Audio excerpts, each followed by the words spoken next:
Un cordial saludo para el profesor y los compañeros. Mi nombre es William Cáceres y en esta oportunidad vamos a hablar del entorno y el comportamiento humano, un pequeño análisis del comportamiento humano.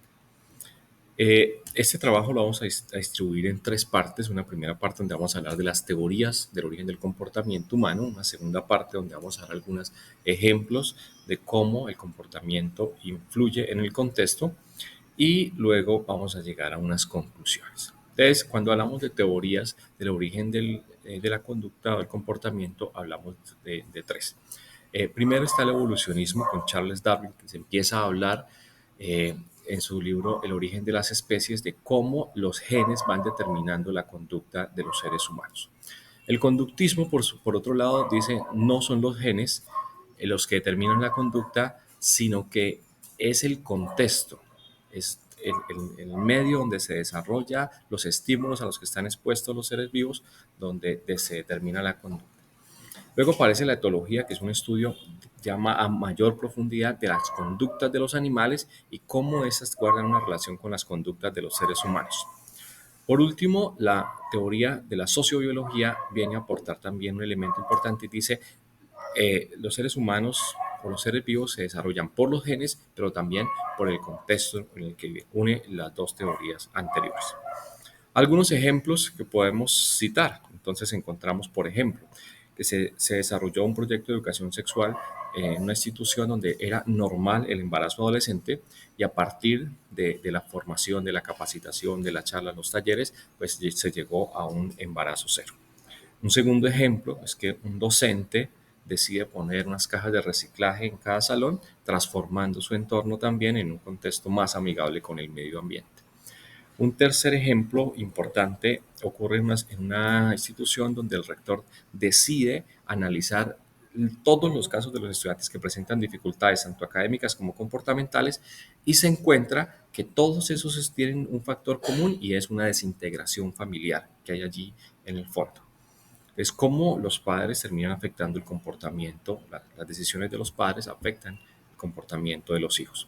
Un cuarto ejemplo, aplicando el principio de Pygmalion, donde un docente les dice a sus estudiantes que son el mejor grupo y que fueron escogidos por ser el mejor grupo, a un grupo promedio de estudiantes, ellos terminan convencidos de que son los mejores, teniendo los mejores resultados al finalizar el año. El efecto Pygmalion.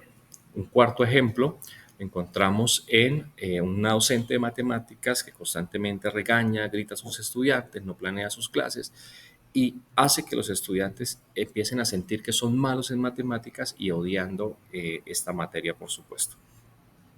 Entonces vemos que el comportamiento termina afectando, quiera o no, la conducta de las personas que están tanto de manera positiva como de manera negativa. Entonces, ¿cuál es la diferencia entre el comportamiento, conducta y acción? Una cantidad de acciones pues generan una conducta y unas conductas determinadas van generando y van determinando un comportamiento en un ser vivo.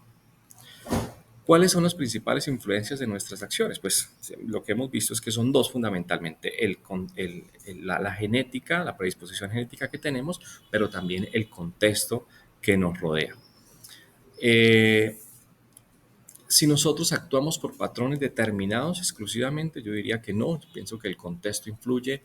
Los ejemplos que hemos citado sobre la influencia que tienen, por ejemplo, los profesores en los estudiantes, es muy importante, cambia completamente ese predeterminismo. ¿Por qué nos cuesta trabajo entendernos con los demás? Podríamos decir porque todos de alguna manera queremos esa supervivencia y luchamos por nuestros propios intereses. Solamente nos ponemos de acuerdo cuando propendemos por el bienestar de todos y cuando queremos que todos sobrevivan. Entonces, podríamos concluir que nuestro trabajo como docentes es muy importante y cuando hacemos investigación debemos tener en cuenta todas las teorías y el análisis que se hace del comportamiento humano, que lo que hacemos como docentes, como educadores, debemos ser muy asertivos porque nuestros comportamientos terminan condicionando y transformando el comportamiento de las personas que están bajo nuestro cuidado, que son nuestros estudiantes. Bueno, eso ha sido todo por hoy. Agradezco su atención. Un saludo cordial para todos y feliz tarde.